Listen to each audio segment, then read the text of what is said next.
दोस्तों, इस वीडियो को शुरू करने से पहले मैं तुम्हें एक बात बिल्कुल साफ कह देना चाहता हूं। आज यहां कोई एसआईपी सबसे अच्छी है या लमसम से ही अमीर बनते हैं जैसी घिसी पिटी बातें नहीं होंगी। आज हम एसआईपी वर्सेस लमसम को इस तरह से सिंप्लीफाई करेंगे कि एक नया मार्केट में आया इन्वेस्टर भी समझ जाए। क्योंकि आज हम बात करेंगे पैसे की नहीं, फंड की नहीं, रिटर्न्स की नहीं, बल्कि एक सीक्वेंस, टाइमिंग, बिहेवियर, साइकोलॉजी और मिडिल क्लास रियलिटी की। अगर तुमने ये वीडियो पूरा देखा तो आज के बाद एसआईपी और लमसम तुम्हारे लिए कोई ओपिनियन नहीं, एक कैलकुलेटेड डिसीजन बन जाएगा। अब ध्यान से सुनो। अगर आज मैं तुमसे कहूं कि दो लोग एक ही इंडेक्स फंड में सेम टोटल पैसा लगाते हैं पूरे 20 साल के लिए, फिर भी एक के पास करीब 1 करोड़ 15 लाख पहुंच जाता है और दूसरा 50-52 लाख पर अटका रहता है, तो ना फंड बदला, ना मार्केट बदली, ना देश बदला। फिर फर्क कहां से आया? यही फर्क है क्योंकि एसआईपी वर्सेस लमसम का असली सच आज तक तुम्हें ठीक से कभी नहीं बताया गया। चलो एक सवाल से शुरू करते हैं। मान लो अगर आज से किसी रीजन से तुम्हें अपनी नौकरी छोड़नी पड़ जाए तो क्या तुम्हारा इन्वेस्टमेंट सिस्टम अगले 12 महीने तुम्हारा खर्च चला सकता है? अगर तुम्हारा जवाब नहीं है तो इसका यह मतलब बिल्कुल नहीं होगा कि तुम गलत फंड में हो। इसका मतलब है तुमने जो इन्वेस्टमेंट यूट्यूब ज्ञानियों से सीखी है वो गलत तरीके से सीखी है। अब एक जरूरी बात समझो। आरबीआई के हाउस होल्ड फाइनेंस डेटा के मुताबिक भारत की मिडिल क्लास फैमिलीज अपनी इनकम का औसतन सिर्फ 8 से 9% ही इन्वेस्ट करती हैं। बाकी गाड़ी या आईफोन की ईएमआई, घर का रेंट, लाइफस्टाइल को अपग्रेड करने में चली जाती है। और हम मिडिल क्लास इन्वेस्टमेंट इसलिए नहीं करते कि इससे वेल्थ बनानी है, बल्कि हम इन्वेस्टमेंट करते हैं ताकि उससे फ्यूचर की टेंशन खत्म हो सके। और डर से बनी स्ट्रैटेजी हमेशा कमजोर होती है। यहीं से एसआईपी और लमसम फाइनेंशियल टूल्स नहीं रहते, इमोशनल क्रचेस बन जाते हैं। चलो आज तुम्हें मैं एसआईपी को एक नई नजर से देखना सिखाता हूं। एसआईपी को अक्सर रिस्क कम करने वाला टूल बताया जाता है, लेकिन यह आधा सच है। एसआईपी असल में रिस्क कम नहीं करती, बल्कि एसआईपी गलत टाइम और गलत तरीके से की जाए तो आपके फाइनेंशियल रिस्क को और बढ़ाती है। मतलब अगर मार्केट अपने ऑल टाइम हाई पर है तो एसआईपी वहां भी आपके लिए मंथली यूनिट्स खरीदती है, और जब मार्केट 30-35% गिरा हुआ है तो एसआईपी वहां भी खरीदती है। सेबी के एक डेटा के अनुसार पिछले 20 साल में इंडियन इक्विटी मार्केट में हर 5-6 साल में कम से कम एक 25 से 40% का क्रैश आया है। और एसआईपी आपको इन क्रैशेस से नहीं बचाती, बस उन्हें धीरे धीरे झेलवाती है। और मिडिल क्लास यहां सबसे बड़ी गलती करता है। वो सोचता है एसआईपी में रिस्क ही नहीं है, जबकि सच ये है एसआईपी में भी रिस्क है, बस वो स्लो पेन वाला रिस्क है जो आपको धीरे धीरे हर्ट करता है। अब एक नया एंगल सुनो जो शायद ही किसी वीडियो में मिला हो, सीक्वेंस रिस्क। सीक्वेंस रिस्क का मतलब है तुम्हारे रिटर्न्स का ऑर्डर। मान लो दो सिनेरियोज हैं। सिनेरियो ए, पहले 5 साल मार्केट ने 15-16% दिया और बाद के 5 साल सिर्फ 5-6%। सिनेरियो बी, पहले 5 साल 5-6% और बाद के 5 साल 15-16%। एवरेज रिटर्न दोनों में लगभग 11% ही है, लेकिन एसआईपी इन्वेस्टर के लिए रिजल्ट जमीन आसमान का होगा। अगर अच्छे रिटर्न्स शुरुआत में आए एसआईपी जादू लगेगी, अगर खराब रिटर्न्स शुरुआत में आए एसआईपी बेकार लगेगी। यही वजह है कि कुछ लोग बोलते हैं एसआईपी ने लाइफ बदल दी और कुछ बोलते हैं 8 साल में भी कुछ नहीं हुआ। दोनों सच बोलते हैं, फर्क सिर्फ सीक्वेंस का होता है।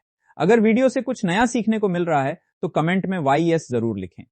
आओ अब लमसम को आसान भाषा में समझते हैं। लमसम को या तो जैकपॉट बताया जाता है या सुइसाइड मिशन, दोनों गलत हैं। लमसम असल में कॉन्सेंट्रेशन ऑफ डिसीजन है, एक ही समय पर पूरा पैसा एक ही माइंडसेट से मार्केट में डालना। इसका मतलब है कि अगर वैल्यूएशन सही थी, मार्केट डर में थी और तुमने डिसिप्लिन से इन्वेस्ट किया तो 10-15 साल में रिजल्ट एसआईपी से काफी आगे निकल सकता है। लेकिन अगर डिसीजन न्यूज, एक्साइटमेंट या फोमो में लिया गया हो तो वही पैसा 7-8 साल तक ब्रेक इवन का इंतजार करेगा। मिडिल क्लास की प्रॉब्लम यह नहीं कि वो लमसम करता है, प्रॉब्लम यह है कि वो लमसम मार्केट के पीक इमोशंस पर करता है। अब यहां एक फ्रेश कंपैरिजन शुरू करते हैं। मान लो दो लोग हैं, अमित और सुनील। दोनों की एवरेज सैलरी 30-35 हजार रुपए से शुरू हुई। दोनों ने 20 साल में कुल मिलाकर 40 लाख रुपए इन्वेस्ट किए। अमित, एसआईपी वाला अमित, हर महीने करीब 16-17 हजार रुपए एसआईपी करता है 20 साल तक। और अगर हम एवरेज रिटर्न लगभग 12% मानकर चलें तो अमित का फाइनल कॉपस करीब 90 से 95 लाख के आसपास बनता है। लेकिन यहां एक हिडन कॉस्ट है जो तुम्हें कोई नहीं बताता, कैश ड्रैग। मतलब जो पैसा 10वें, 15वें या 20वें साल मार्केट में गया, उसने पूरे 20 साल काम ही नहीं किया। एसआईपी में पहले 5-7 साल कैपिटल छोटा होता है, इसलिए कंपाउंडिंग धीमी दिखती है, और यह बात ज्यादातर वीडियोस कभी नहीं बताते। अब सुनील को देखते हैं, सुनील लमसम वाला। सुनील पहले 5-6 साल सिर्फ पैसा जमा करता है, PF, savings, bonus, liquid fund से। फिर जब मार्केट करीब 30% गिरा हुआ होता है और चारों तरफ डर होता है, वो एक साथ 20 लाख रुपए डाल देता है। बाकी 20 लाख वो अगले कुछ सालों में 2-3 बड़े चंक्स में डालता है। अगर वही मार्केट अगले 15 साल में औसतन 12% देती है तो सुनील का कॉपस करीब 1 करोड़ 10-15 लाख तक पहुंच सकता है। लेकिन ध्यान दो, अगर उसने वही पैसा मार्केट के टॉप पर डाला होता तो यही कॉपस 70-80 लाख पर अटक सकता था। अब दोनों का रिजल्ट कंपेयर करो। अगर मार्केट अर्ली ईयर्स में स्ट्रांग रहा तो लमसम वाला ज्यादा प्रॉफिट बनाएगा, और अगर मार्केट लेट ईयर्स में स्ट्रांग रहा एसआईपी वाला ज्यादा फायदे में रहेगा। मतलब एसआईपी या लमसम अपने आप में सही या गलत नहीं होती, ये तो बस मार्केट का सीक्वेंस उन्हें विनर या लूजर बनाता है। अब यहां मिडिल क्लास के दिमाग में एक बड़ा सवाल आता है कि भाई अगर एसआईपी और लमसम दोनों सही है तो हम क्या करें। यहीं पर ज्यादातर वीडियोस या तो ओवर सिंप्लीफाई कर देते हैं या कंफ्यूज कर देते हैं। अब मैं तुम्हें रियल मिडिल क्लास मॉडल बताता हूं। मिडिल क्लास की इनकम दो हिस्सों में होती है, रेगुलर सैलरी और इरेगुलर एक्स्ट्रा मनी, और यही डिस्टिंक्शन एसआईपी वर्सेस लमसम का कोर लॉजिक है। आगे मैं तुम्हें वो रूल्स बताने वाला हूं जो एसआईपी और लमसम में निवेश करने से पहले तुम्हें जरूर ध्यान में रखने चाहिए। रूल नंबर 1, सैलरी कभी लमसम नहीं होती, क्योंकि सैलरी प्रिडिक्टेबल होती है, हर महीने आती है, हर महीने जाती है, इसलिए सैलरी से इस आईपी बेस्ट है। क्यों? क्योंकि यहां इमोशन कम होता है। सेबी के एसआईपी डेटा के मुताबिक जो लोग सैलरी लिंक्ड एसआईपी करते हैं उनकी कंसिस्टेंसी करीब 2 गुना ज्यादा होती है उन लोगों से जो इरेगुलर इन्वेस्टिंग करते हैं। एसआईपी यहां बिहेवियरल शील्ड बन जाती है। Rule number 2, side income SIP नहीं मांगती। साइड इनकम यानी कि bonus, incentive, arrears, PF withdrawal, maturity, ये पैसा इमोशनल होता है, इस पर डिसीजन लेना पड़ता है, और डिसीजन वैल्यूएशन और फियर देखकर होना चाहिए, और ऐसी जगह पर एसआईपी ब्लाइंड हो जाती है और यहां लमसम स्मार्ट वर्क करता है। अब यही मिडिल क्लास सबसे बड़ी गलती करता है। वो साइड इनकम और एक्स्ट्रा पैसे से नया फोन, बेटर का, बिगर लाइफस्टाइल ले लेता है और सैलरी से छोटी छोटी एसआईपी करता रहता है।